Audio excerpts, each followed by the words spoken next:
Welcome to Quantum Zilch. I'm Dennis Regan. I'm the host here, and I hope to start today's episode off with a VQIB4KV2R. In other words, that's short for Very Quick Image Blaster 4000 version 2 report. But I've had a major setback. I have learned, well, first of all, the Image Blaster, this is not it. The Image Blaster was a machine which I was developing to be able to show live pictures, still pictures, right here on the worldwide internet. And I had hoped to be able to do that, and I hoped for all of mankind to be able to do that. That was my hope. But it has been brought to my attention that this technology has already been developed. So I will not be the first to make that invention. And I will not be receiving the honors and the accolades that I had hoped for. There won't be any bridges named after me or monuments built or anything like that. But those sorts of things, bridges and monuments and plaques and trophies and ribbons and parades in my honor, they're not really, that's not what that I care about. What do I care about? Knowledge. The quest for knowledge, and sometimes the actual attainment of knowledge. So I'm not going to let it get me down.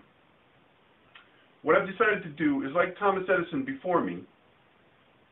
Thomas Edison used to take existing technologies and make new innovations and inventions and stuff like that. So that's what I've done. I followed his lead. This right here is what I call the photo box machine. And I'm actually I'm naming it after Thomas Edison, in honor of Thomas Edison. It's the Edison photo box machine. And what I've done is I'm taking old technology and new technology and I'm merging them. This was an old Geiger counter. I think it was a Geiger counter. I don't know. It's hard to tell. But I've modified it anyway, so it doesn't matter what it used to be. And this was, as probably you can tell, a handset for video gaming. And I've connected them. I've put how does it work? It's very simple. Actually, it's very complicated, so I'm not going to bother to explain it. It'll take too long. But I've got photos in here, and I'm going to be able to show them to you on the screen here. Yeah, right here on the screen, live pictures. And I have a picture of a clown, which I've inserted in here, a clown head. And you're going to be able to see it right here on the screen. Keep your eyes peeled right here. I got to just set this. Okay, no, it's a little bit high. But you see it. You see the clown head, right? Sure. That's great. I just need to, I got to get it a little bit lower. I'm going to bring it down. Actually, I can't bring it down. Let me just turn it off. Let me stop it. Then I can adjust it. Now I will. No, it's in the wrong place. And it's sort of big. And it's sort of upside down. Let me just take that one off again. I'm going to try to bring it over here. This is where I want it to be. I'm going to try it again. Reverse. Okay. That's it. Perfect. You see the clown head in the right spot, and it's right side up. And this is going to be great because a picture is worth 1,000 words. I'm going to be able to use this in future episodes with future lessons as a teaching aid, because they say that a picture is worth 1,000 words, and I believe that. But I'm not using it in today's episode. I just wanted to show you this as a recent development. Let me turn it off. Okay, great. And now we'll just get on with the next segment. All right. Well, let's get rid of the power lever here. And today's segment is called Poems of Poetry. Poems of Poetry. So I'm going to read a poem. I thought I'd add a little bit of culture to Quantum Zilch. That's not supposed to happen.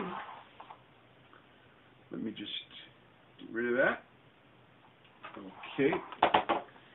And the poem today is by a great American 20th century poet named Robert Frost, and you may have heard of this poem before. It's called The Road Not Taken. A lot of people think it's called The Road Less Traveled, but it's called The Road Not Taken. That's the name of it. And I'm just going to read it. Two roads diverged in a yellow wood, and sorry I could not travel both, and be one traveler, long I stood, and looked down one as far as I could, to where it bent in the undergrowth. Then took the other, as just as fair, and having perhaps the better claim, because it was grassy and wanted wear. Though as for that, the passing there had worn them really about the same. And both that morning equally lay, and leaves no stepped had trodden black. Oh, I kept the first for another day, yet knowing how way leads on to way, I doubted if I should ever come back. We should probably just make this segment about clowns.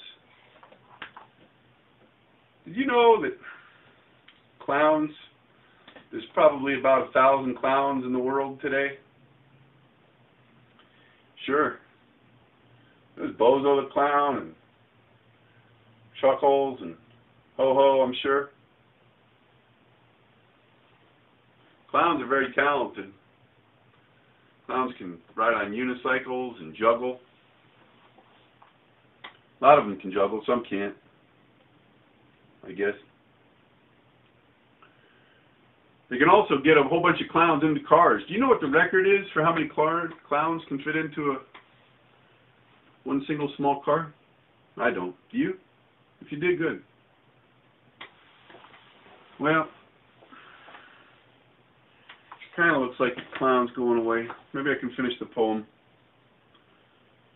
Poems of Poetry, Part 2.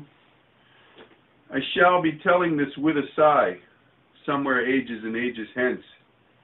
Two roads diverged in a wood, and I took the one less traveled by.